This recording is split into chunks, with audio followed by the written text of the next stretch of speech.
All right, Perk, is PG saying that Doc didn't play him in the right spots? BS or real talk? I can't tell what your answer is. It's just hard to see where you're going here. That's it? You know what, Rachel? That's BS.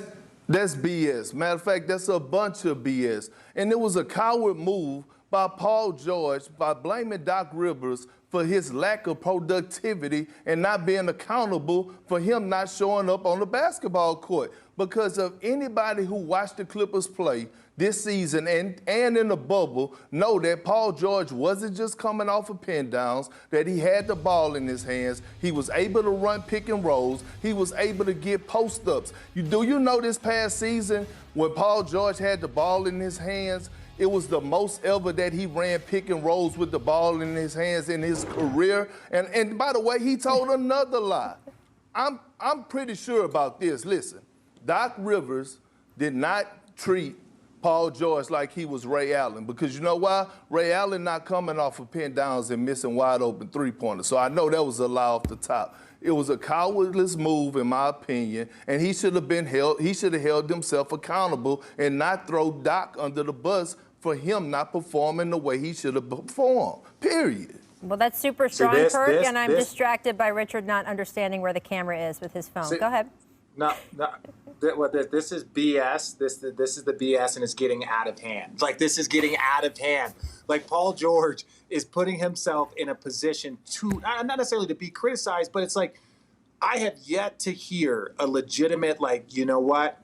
I need to be better. I heard him say that during the postseason, and he actually corrected himself. You saw he had some really good games after struggling a little bit. He was open about struggling in the bubble. And people have given Paul George, I don't want to say a pass, because he's one of the more talented players. He's one of the best two-way players in this league. He is the reason why one of the reasons why that I picked him to win the championship. But when you start criticizing your coach on the way out, you could easily have just said, hey, look, you know what?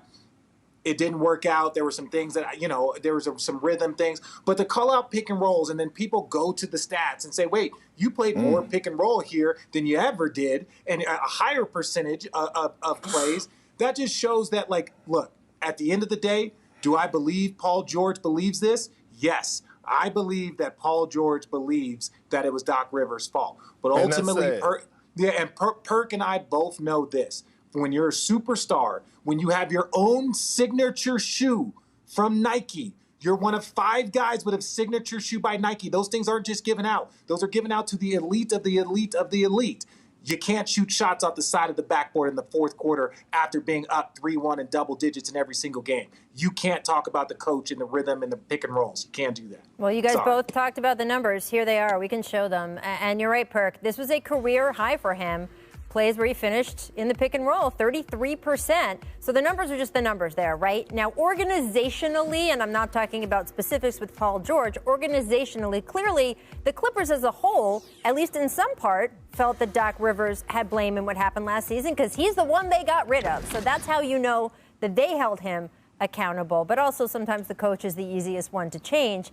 I think sometimes conversations like this happen when there's too much time in an offseason. I'm not sure how this managed to happen in a short offseason, but the bottom line for Paul George or anyone else on that Clippers team is that they have to be accountable this coming season. And I think the only thing that they have in their advantage on that score is if the expectations were very high going into last season. Richard, you said you picked them, right, to win a title? I don't think those expectations are that high this season, right? I mean, you guys aren't picking them as your favorite to win the title, so they can only beat them, right?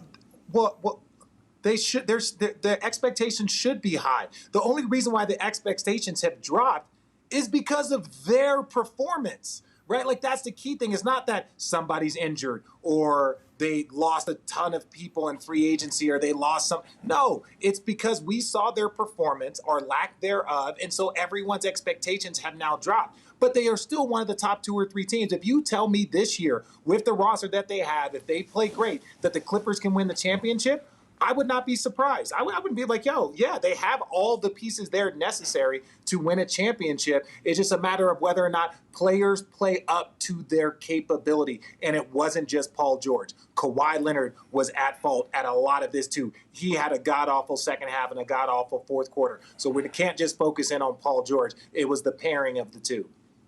And you know what's crazy is that some of my old coaches like Doc Rivers and Sam Cassell, some of my older brothers, my family from the Celtics, even Ty Lue would call me and Coach Rex, and say, Perk, you got the Lakers to winning the championship? That's how you feel? And I was like, yeah. For one of my many reasons is I didn't trust Paul George, and not in the crucial moments. From his history, even when you go back to Oklahoma City, I remember one game in particular. It was a closeout game in Utah, and he went, 2 for 15 from the field while Russ dropped 45. And after that, I saw his body language, and I could see it in his eyes, and I told him all season, I don't trust Paul George, and this is the reason why. Well, look, as someone who worked sidelines for some of his games in Indiana where they went toe-to-toe with LeBron, I know that Paul George has it in him. I am interested to see what happens this coming season. When challenged, what do you do? Thanks for watching ESPN on YouTube. For live streaming sports and premium content, subscribe to ESPN+.